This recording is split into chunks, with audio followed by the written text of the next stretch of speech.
Rồi, xin chào mọi người đã trở lại kênh YouTube nha.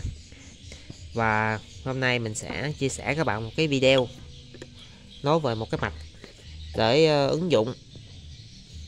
Mạch này gọi là mạch báo các bạn. Tại có cái còi nè để báo cái tín hiệu, mà ở đây là có một cái phao, điện. Thì bây giờ để mình nói về cái chức năng của cái mạch để mình triển khai cho các bạn hôm nay, là mình nói về ứng dụng ở đâu ha. Thì bây giờ các bạn mình đây á, thì mình ở gần biển các bạn, gần biển, và nước thủy triều nó dao động bất thường lắm. Thường là nó dao động 2 lần trong năm, 2 mùa ở trong năm. Là thứ nhất là mùa mưa là cỡ lối tháng 7, còn nó tháng 6 tháng 7 á, là có một đợt nước thủy triều rất là cao, nó có thể chênh lệch với mực nước bình thường cỡ 1 mét mấy nước các bạn, mét mấy 2 mét nước á. Và gần Tết này nè, cỡ tháng Chạp thì nó cũng dao động nước nữa, do nó dao động nước ở trong đồng á, là mình ở ngoài vùng biển á, thì nó có cống. Thì khi cống đóng thì nước mặn, nước biển nó dội, thủy triều dâng rất là cao. Thì nhiều khi mình ngủ ban đêm á, mình ngủ không hay á, thì cái thủy triều nó lên bất chợt các bạn. Nhiều khi mình nó hay á, nó ngập xanh quanh á, nó tràn vô á, nhiều khi nó trôi đồ ra biển hết luôn, mình đâu có hay đâu. Nhiều khi thủy triều nó dâng cao bất thường. Thì hôm nay mình có một cái giải pháp là mình làm về cái đó, là sẽ báo cho mình. Thì mình dùng một cái phao nè, mình dùng một cái phao này, với mình dùng cái còi này, với mình dùng một cái mạch để điều khiển cái còi này là xong. Rồi bây giờ giới thiệu từng cái chức năng ha. Rồi đây là giới thiệu từng chức năng. Đây là cái đây là cái ắc quy nha các bạn, ắc quy 12V nè, ắc quy 12V. Rồi đây là một cái phao điện thôi. Phao điện thì các bạn ai cũng biết ha. Đây nó có 2 trái nổi ở trong nè.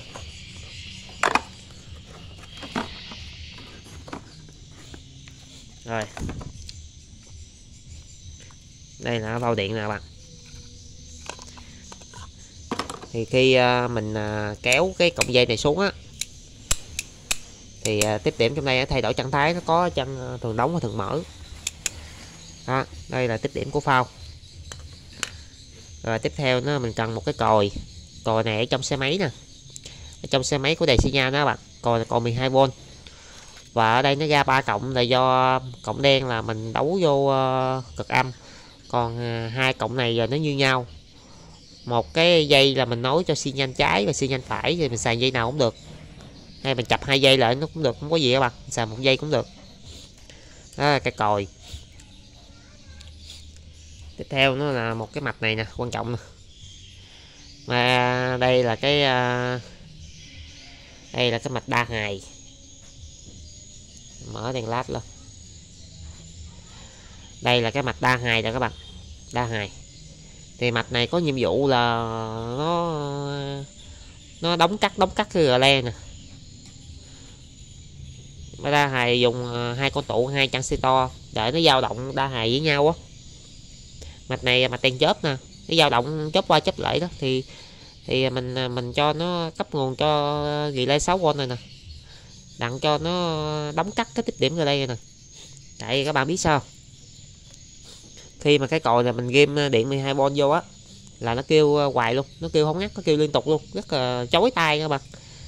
Thì mình dùng một cái mạch này để mình điều khiển relay này, đặng mình lấy cái tiếp điểm mình nè, mình đóng cắt cái còi này nè, mình đóng cắt nè, đóng nhả vậy đó, có tín hiệu 0101 vậy đó, cho nó báo là tiếp các bạn. Thì nguyên lý của mạch này làm việc mà hôm nay là khi nước lớn thì cái phao này nó nhận được tín hiệu và nó sẽ cấp nguồn cho cái mạch này điều khiển cái relay này tiếp điểm này, nó đóng cắt, nó điều khiển cái còi này báo cho mình biết là nước đang lớn nha các bạn. Khi nước gồng thì cái này nhả ra thì nó không báo nữa. Đó là nguyên lý của cái mạch hôm nay mình giới thiệu các bạn đó. Thì bây giờ mình sẽ đấu cho nó làm việc nha các bạn. Thì nguyên lý đấu nó cũng đơn giản, không có gì nha các bạn. Rồi,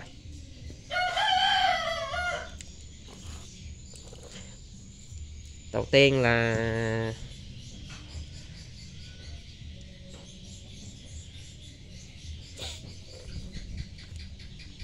bây giờ mình nói về cái tiếp điểm phao rồi nè.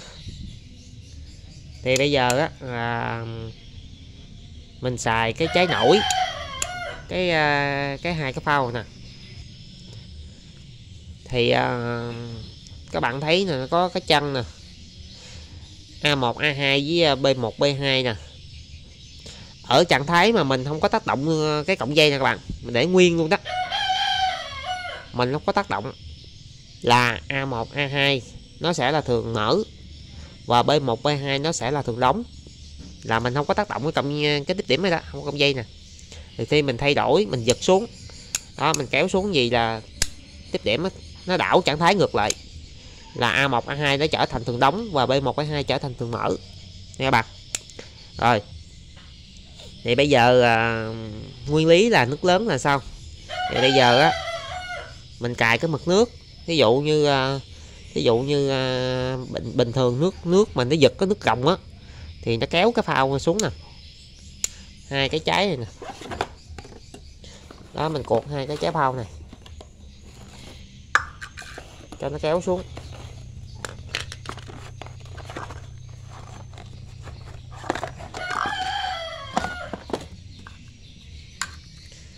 Đó, bình thường mình cột hai trái phao vô sợi dây này thì bình thường á là nước gồng mà nó kéo cái phao xuống gì nè, nó kéo xuống thì không còi không có báo nha các bạn. Thì khi mà nước lớn á, thì cái phao nó dâng lên á, thì tiếp điểm nó đóng lại thì còi nó báo. Vậy là ở đây là mình xài thường đóng nha các bạn, mình xài thường đóng là B1 B2 nha. Mình sẽ tháo hai cái cực này ra. Thì thường thường là bơm nước tự động á, thì mình xài A1 A2. Khi mình kéo xuống á, thì tiếp điểm đóng, còn bây giờ mình sẽ xài tiếp điểm thường đóng. Còn khi nước lớn là nó sẽ B1 B2 nó sẽ kín, nó sẽ đóng tiếp điểm B1 B2. Thì bây giờ mình xài là B1 B2 nha các bạn.